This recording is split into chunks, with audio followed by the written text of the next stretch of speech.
Hey there, everybody. James here, and today we are going to be talking about travel watches. And I'm actually on the road this week, which kind of made me think of this topic.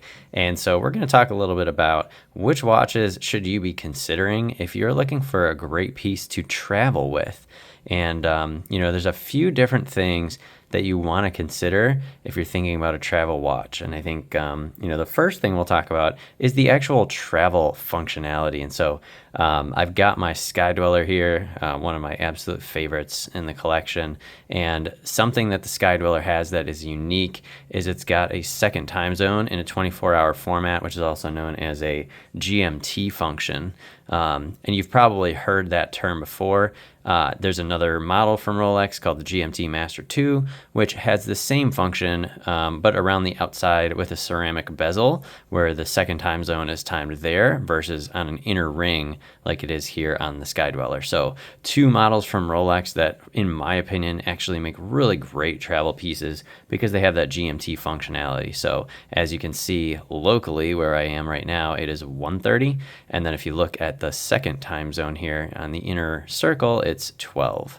So you can always tell the difference between your reference time at home on the inside and the local time here on the outside, which is because of the independently settable Hourhand, which we'll talk about a little bit later. So now that's a GMT. You hear a lot about dual time watches. Now, what does that actually mean? That is a watch where you have the ability to have a second full-on time zone.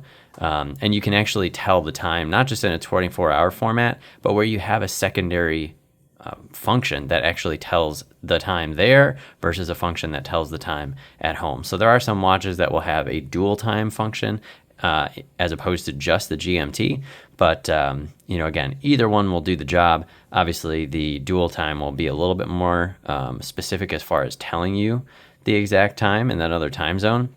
But for most practical purposes, the GMT works really well. So again, in Rolex catalog, you'd be looking at the GMT Master 2, or again, my personal favorite here, the Sky Dweller, which also has an annual calendar, by the way. So if you're not familiar with the Sky Dweller, what you can see, kind of hard to pick it up with the lighting here, but if you look at the aperture under 6 o'clock, you can see 5 o'clock here is white, 6 o'clock here is red, and that is the signal for it being June. So if you count the hours, 1, 2, 3, 4, 5, 6, it's the 6th month, which is the same as the 6th hour, basically. So 6th month of the year, 6th hour. And so that's how you know that it's June 28th. So that is the Sky Dweller in particular.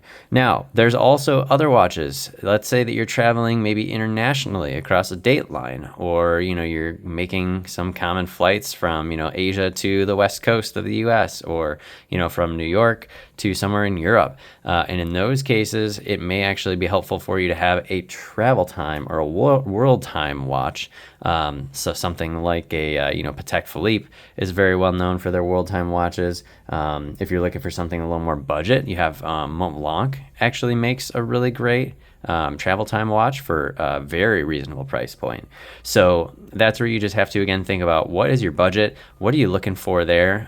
Because that's another great way that, whether you're going from, like I say, West Coast to East Coast in the US, or whether you're going from, the East Coast to Europe, or wherever you are, gives you a nice, easy way to, to tell the time. The Patek Philippe models have the Louis Cotier world time system that allow you to actually adjust, so you have a little pusher right at the maybe 11 o'clock or 10 o'clock mark here that you can adjust, and the world time will actually rotate its way around so that it adjusts to wherever you are, and it'll calculate the time for you. So you don't even have to do the math. You just adjust the pusher and it'll move everything in sync for you, which is really, really nice. So again, those are a couple of examples of some world time watches that are great.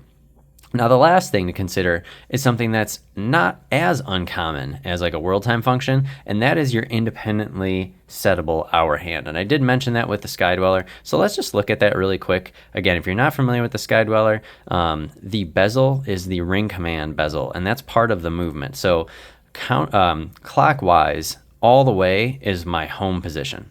If I turn it one click to the left, it allows me to adjust the date when I pull out the crown here.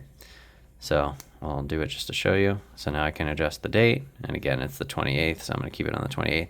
Now if I do it one more click to the left, I can actually adjust my local hour. And that's really nice because again, if you're, let's say, going over just 1 or 2 hours, you can literally just move this independent hour hand with your inner reference ring still maintaining your home time. So it's a really nice feature, really easy way to keep that going.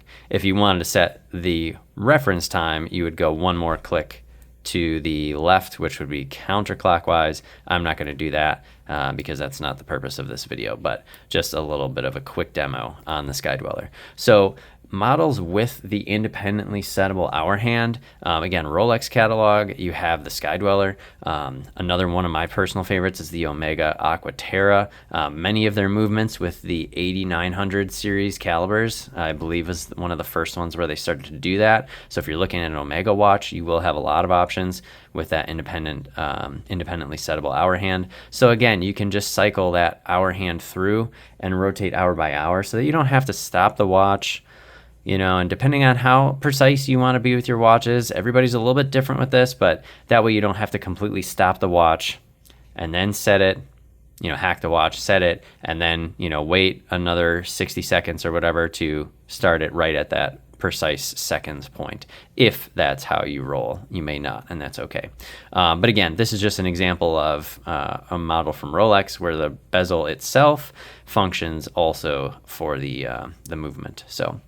So those are some examples. So again, you know, depending on your budget, depending on how much you want to spend, and also what type of functionality you're looking for, that can dictate what models may work for you. Other things that you may want to consider are just versatility overall. You know, again, are you taking a series of watches with you? Are you just taking one watch? Do you want a single watch that can do it all? Again, I do think the Sky Dweller is it. You get water resistance here, you get an annual calendar, you get a GMT function. Again, the Aqua Terra, I've done some reviews on those as well because I've had a couple of those in my time. So there are plenty, and I know I'm not getting around to a lot of different brands here because there are plenty of brands that offer, again, dual time watches, world time watches. You know, JLC, Jaeger has a world time chronograph that's fantastic. So many options, you know, just based on, again, what you're looking to spend, the versatility, and then, you know, again, are you doubling up with a second watch? You know, again, I have a dress function, you know, wedding that I'm going to that I'm using this kind of Grand Seiko as a dress watch for. And this one is a great example of one where I had to completely stop it and then set it correctly and then restart it to the seconds that I was looking for. So just some different things to consider. You know, think outside the box, explore different brands and models out there because there are plenty of them. But so that's pretty much it. Just talking a little bit about traveling and what watch you may want to consider the next time you travel. So again, thanks for watching the video. Please like and comment and subscribe. You know, share if you find the information useful here or some thought-provoking questions or insights. And again, my goal for you is that you get out of watches whatever you want to get out of watches. There's no one size fits all here, and that is the only way that you can be a satisfied collector. So I hope you have a great day, and I will see you all soon. Bye-bye.